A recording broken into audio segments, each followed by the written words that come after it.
तो हरियाणा में इस वक्त आप देख रहे हैं कि बीजेपी ने अकेले सरकार बना ली है। पूर्व में जेजेपी के समर्थन के साथ में सरकार बनी हुई थी। जेजेपी के जो नेता हैं वो उप मुख्यमंत्री थे, लेकिन ये सब कुछ शुरू हुआ लोकसभा चुनाव को लेकर, जब जेजेपी ये मांग कर रही थी कि उसको कम से कम एक सीट तो मिल जानी चाहिए, लेकिन बीजेपी तैयार नहीं थी। 2 सीटों की मांग थी, लेकिन बीजेपी 1 सीट देने को तैयार थी। और इसी के बीच में दीपेंद्र हुड्डा बीजेपी पर निशाना साध रहे हैं। बीजेपी ने चुनाव से पहले हार मानी, जनता के रोष से बचने के लिए परिवर्तन किया गया है। दीपेंद्र हुड्डा कांग्रेस के नेता बीजेपी पर बड़ा हमला कर रहे हैं और कह रहे हैं कि चुनाव से पहले ही बीजेपी ने हार मान ली है, जनता के रोष से बचने के लिए परिवर्तन किया गया है। जनता में अपनी हार से पहले ही इन्होंने अपनी हार मान ली है, ये इस बात का। और साथ में मैं ये भी कहना चाहूँगा, हरियाणा का इतिहास ये दर्शाता है, जब जब चुनाव से कुछ महीने पहले, चंद महीने पहले हरियाणा में जनता के रोष से बचने के लिए कोई परिवर्तन किया गया है, सत्ता दल को उसका दुष्परिणाम भुगतना पड़ा है और ज़्यादा जोर से लोगों ने उस सरकार को सत्ता से बाहर करने का काम किया है। हरियाणा का इतिहास ये बताता है।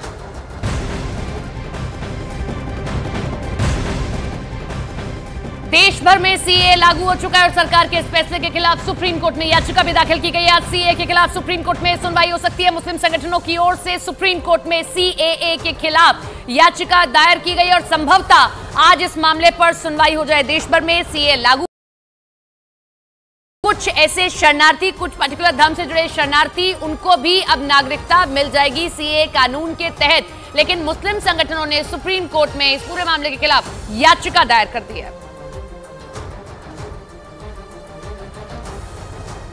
एनआरसी हम नहीं सुनेंगे, हम नहीं करने देंगे।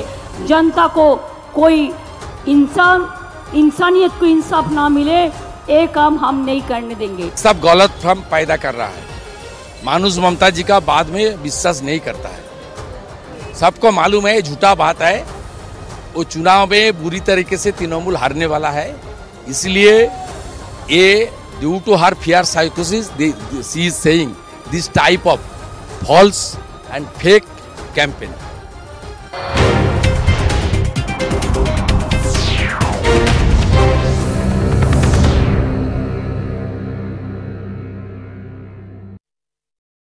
ये शादी समारोह स्थल तिहाड़ जेल से करीब 12 किलोमीटर दूर है। बताया गया कि काला जठेड़ी और अनुराधा चौधरी के दुश्मनों की लिस्ट को देखते हुए पुलिस की तरफ से सुरक्षा व्यवस्था के पुख्ता इंतजाम किए गए ताकि किसी भी तरह के हालात से वक्त रहते निपटा जा सके। इन सबके बीच लेडी डॉन कही जाने वाली अनुराधा चौधरी का एक वीडियो भी सामने आया। उस वीडियो में वो अपने हाथों पर संदीप उर्फ काला जठेड़ी के नाम की मेहंदी रचाती दिखाई दी। ये वीडियो शादी के एक दिन पहले का बताया गया और इस वीडियो में अनुराधा चौधरी कुर्सी पर बैठकर हाथों और पैरों में मेहंदी लगवाती नजर आई। जो वीडियो सामने आया उसमें 3 से 4 लोग उसे मेहंदी लगाते दिखाई दिए। इस दौरान वहां उसके परिवार के कुछ लोग भी खड़े रहे। जिस जगह पर शादी से पहले अनुराधा चौधरी बैठकर मेहंदी लगवाती रही, उस जगह को अच्छी तरह से सजाया गया था। वहां सजावट के साथ पीले रंग के फूलों से मेहंदी भी लिखा नजर आया। काफी देर तक अनुराधा चौधरी को मेहंदी लगाने की रस्म चलती रही। मेहंदी लगवाने के बाद की एक तस्वीर भी सामने आई। उसमें अनुराधा चौधरी के एक हाथ पर मेहंदी से संदीप लिखा दिखाई दिया, जबकि दूसरे हाथ पर अनुराधा चौधरी लिखा नजर आया। काला जठेड़ी का असली नाम संदीप है और इसीलिए रिवॉल्वर रानी के नाम से मशहूर अनुराधा चौधरी ने अपने हाथों पर संदीप के नाम की मेहंदी रचाई। अगले दिन कड़ी सुरक्षा के बीच काला जठेड़ी और अनुराधा चौधरी ने शादी कर दी। जानकारी के मुताबिक गृह प्रवेश की रस्मों के लिए एक बार फिर काला जठेड़ी को हरियाणा के सोनीपत के जठेड़ी गांव ले जाया जाएगा। और जानकारी के मुताबिक काला जठेड़ी से अनुराधा चौधरी की यह दूसरी शादी है। पुलिस के सूत्र बताते हैं कि काला जठेड़ी और अनुराधा चौधरी की पहली मुलाकात मध्य प्रदेश के इंदौर में हुई थी। उस दौरान दोनों पुलिस से बचने के लिए एक शहर से दूसरे शहर छिपते फिर रहे थे और उसी दौरान उनकी दोस्ती हुई। पुलिस के सूत्र बताते हैं कि बाद में काला जठेड़ी और अनुराधा चौधरी के बीच प्यार हो गया। हालांकि दोनों को पुलिस ने जुलाई 2021 में एक साथ उत्तर प्रदेश के सहारनपुर से गिरफ्तार कर लिया था।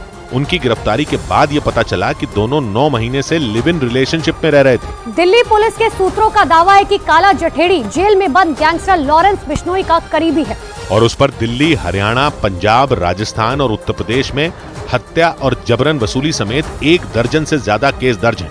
गैंगस्टर काला जठेड़ी से शादी करने वाली अनुराधा चौधरी का नाम भी अपराध की दुनिया में कुछ कम नहीं। जानकारी के मुताबिक अनुराधा चौधरी राजस्थान के सीकर जिले की रहने वाली है कॉलेज में पढ़ाई के दौरान उसने दीपक मिन्स नाम के एक आदमी से शादी कर ली थी। दीपक मिन्स की पत्नी के नाते ही अनुराधा चौधरी को मैडम मिन्स का नाम मिला।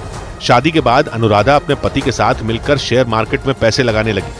उसी दौरान उस पर करोड़ों रुपए की ठगी करने के आरोप लगे। बाद में उसका नाम कई अपराधों से जुड़ा।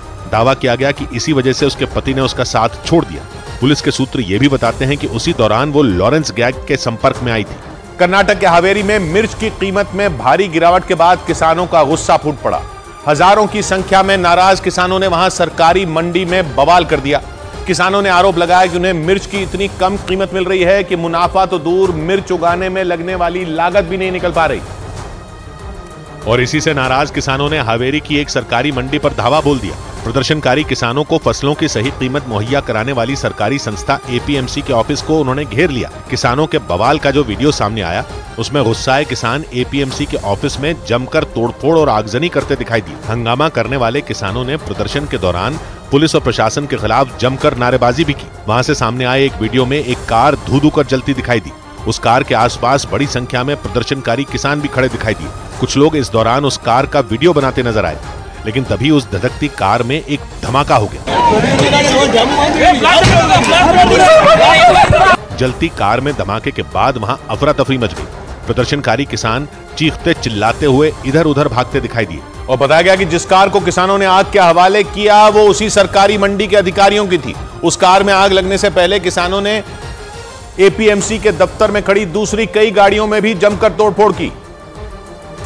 और एपीएमसी के ऑफिस के सामने खड़ी 2 कारों को तो गुस्से में तमतमाए किसानों ने पूरी तरह पलट दिया। उन कारों के पलटने के बाद भी कुछ प्रदर्शनकारी उन पर ईंट पत्थर बरसाते दिखाई दिए। उन गाड़ियों में तोड़फोड़ के बाद किसानों ने उन्हें भी आग के हवाले कर दिया। सरकारी मंडी के ऑफिस में रखे फूलों के गमलों को भी किसानों ने नहीं छोड़ा। वहां चारों तरफ टूटे गमले, मिट्टी और टूटी कुर्सियां बिखरी दिखाई दी।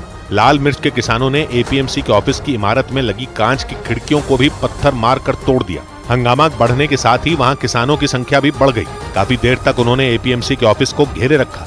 इस दौरान वो जगह जगह आगजनी और तोड़फोड़ भी करते दिखाई दिए। और किसानों के गुस्से को देखकर ऐसा लगा मानो वो सरकारी मंडी के अफसरों को जान से ही मार देंगे। हालांकि बवाल शुरू होने से पहले ही एपीएमसी के अधिकारी और कर्मचारी वहां से जान बचाकर भाग निकले थे।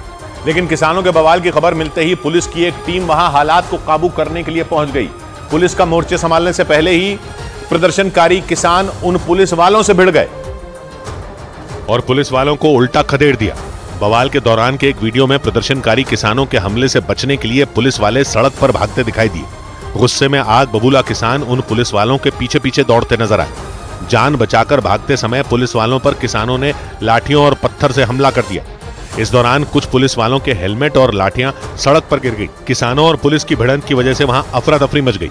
वहां से सामने आए एक और वीडियो में कुछ प्रदर्शनकारी किसान एक पुलिस वाले को घेर कर पीटते दिखाई दिए। ऐसा लगा जैसे वो उस पुलिस वाले की जान ही ले लेंगे। किसी तरह वो पुलिस वाला जान बचाकर वहां से सड़क पर पीछे की तरफ भागा, लेकिन प्रदर्शनकारियों ने उसे दौड़ा दिया। पुलिस के मुताबिक प्रदर्शनकारी ज्यादातर किसान आंध्र प्रदेश के रहने वाले थे। वो अपनी लाल मिर्च की